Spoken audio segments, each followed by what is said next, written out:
Alright, so today I'll be teaching you how to do the Ethernet cables.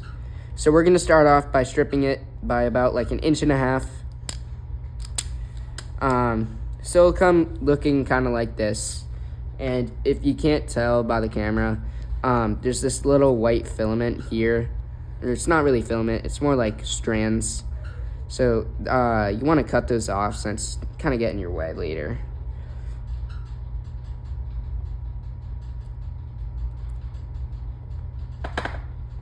Alright, so as you can see, there's multiple colors. So I'm just going to start by separating them in the order that they eventually will go in. Alright, so let's start uncoiling them. The striped color of the wire will be coiled up with their correct color. If you can't tell, this is orange striped with the orange. Alright, so you're just going to start by separating them and making them straighter. It's a lot easier to manage them, to put them in the correct order later on.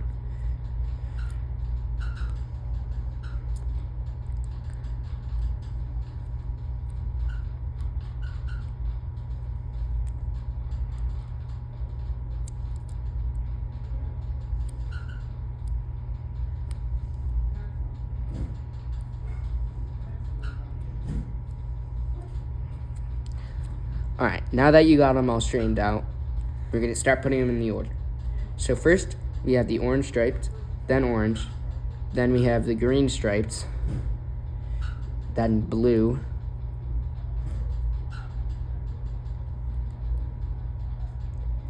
then we have blue striped with green, and brown striped with brown.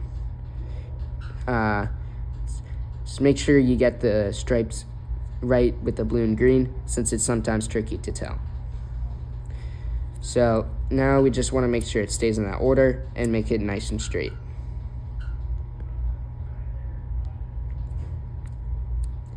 Alright, now we want to shorten it down to about like 3/4 of an inch.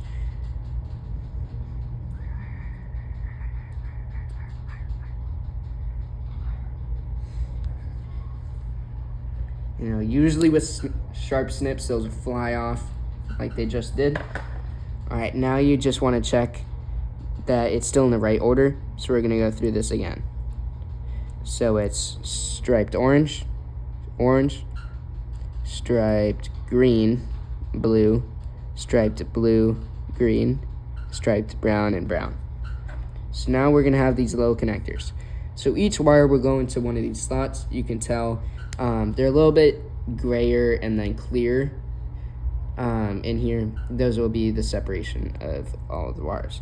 So you just want to push it in, and then you want to push it in as far as you can to make sure that those wires hit the end. Now you just got to double check it's in the right order, and in our case it is. So with the crimper, you just want to put it in with this little tab in the slot down here, because you don't want that to get squished or broken, since that's how it actually connects to the attachments. So you're just gonna push it in, and you're just gonna make sure it's at the end, and then you squeeze as hard as you can, but in this case we don't want to waste. Alright, so we're just gonna pull it back out. Also, you see this little blade here? When you press down, it'll cut a little bit of this off for the connectors, and sometimes it won't go all the way down. So sometimes you just want to get some snips and just snip that piece of plastic off.